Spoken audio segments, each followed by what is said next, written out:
حدیث پاک کا مضمون ہے جو بچہ اپنے ماں باپ کو محبت کی نگاہ سے دیکھے، ارے خدمت تو دور کی بات ہے، محبت کی نگاہ سے دیکھے، اللہ حج مبرور کا ثواب عطا فرماتا ہے، حج مقبول کا ثواب۔ صحابی رسول نے عرض کی حضور اگر کوئی 100 بار دیکھ لے، ماں باپ تو گھر میں ہی ہے نا، صبح بھی دیکھے، شام بھی دیکھے، دوپہر بھی دیکھے اور محبت سے دیکھے۔ اللہ کے حبیب فرماتے ہیں، صحابی نے پوچھا حضور وَإِن نَذَرَ كُلَّ يَوْمٍ مِئَةَ مَرَّةٍ، کوئی شخص اپنے ماں باپ کو دن میں 100 بار محبت سے دیکھے؟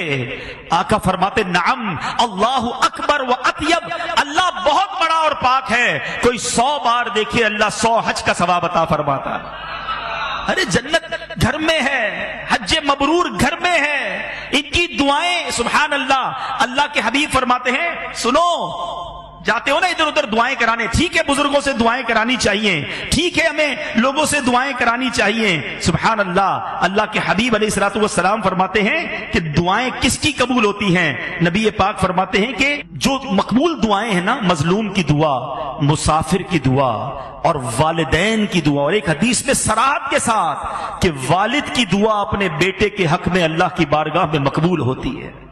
بیٹھ جاؤ نا ماں باپ کے قدموں میں، بیمار ہوں ماں دعا کر دے، ابو دعا کر دے۔ اچھا ایک یہ پتہ کیا ہے، ایک تو یہ ہے کہ ہم کہیں دعا کر دیں، ماں باپ بہت کمال کی چیز ہے، یقین کرو جن کے ہیں انہیں پتہ ہے، اور ہمیں تو یاد ہی رہ گئی اب کہ جب کہو نا دعا کر دیں، وہ دعا ہی کرتے تھے، دعا کے لیے مانگو، اور یہ نہیں کہتے تھے مجھے ستاتا ہے اور دعا کرنے آتا ہے، میری بات مانتا نہیں، اور آج دعا۔ ماں باپ کمال چیز ہے، ایسا پیار، ایسی محبت، گیو اینڈ ٹیک نہیں ہے ادھر، یہ ون وے ٹریفک ہے، ایک طرف خطائیں ہوں، ادھر سے عطائیں ہوتی ہیں، بے لوث پیار کرتے اپنے بچوں سے۔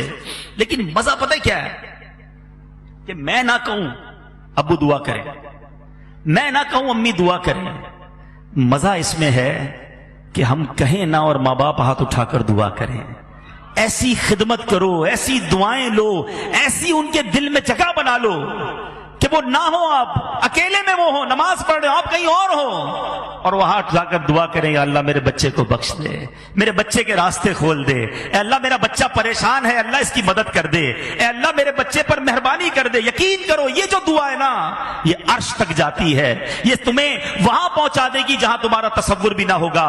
کتنی بار یہ واقعہ سنا ہے حضرت موسیٰ علیہ السلام والا کہ ایک بار حضرت موسیٰ نے اللہ کی بارگاہ میں عرض کی، یا اللہ میں جنت میں اپنا پڑوسی دیکھنا چاہتا ہوں۔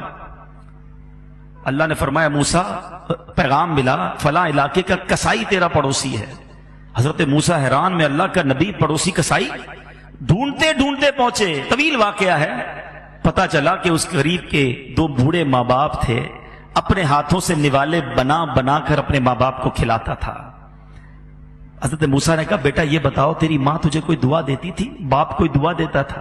کہ جب بھی خدمت کرتا تھا نا، کھانا کھلاتا تھا تو ماں باپ دعا دیتے تھے، یا اللہ ہمارے بچے کو جنت میں موسیٰ کا پڑوسی بنا دے۔ نبی کا پڑوسی بنا دیتی ہے دعا۔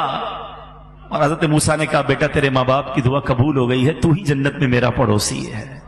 ارے وہ دعائیں تمہارے پاس ہیں، یقین کرو، چلے گئے جن کے ماں باپ ان سے پوچھو کس سے کروائیں دعائیں، کس کے پاس جائیں اور ان کے قدموں میں سر رکھ کے کہیں کہ پریشان ہوں، اور وہ ایک بار کہہ دیتے تھے بیٹا گھبرانا نہیں ہے، خیر ہو جائے گی۔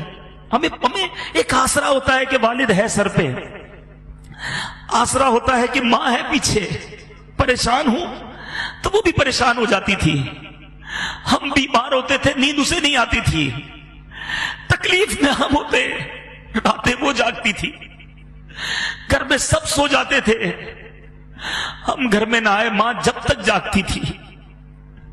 زندگی کے کئی موڑ آئے جب سب کچھ چلا گیا،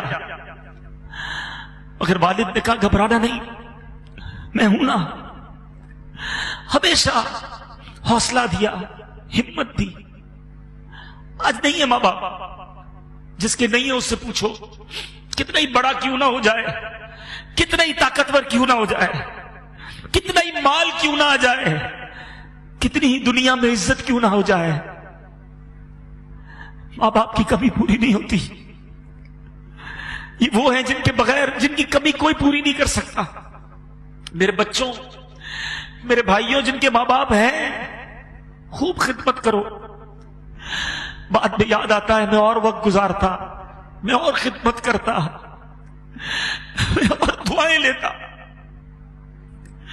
خدا کی قسم یہ بہت بڑی نعمت ہے. صلو علی الحبیب صلی اللہ تعالی علی محمد. مجھے اپنی اور ساری دنیا کے لوگوں کی اصلاح کی کوشش کرنی ہے انشاءاللہ.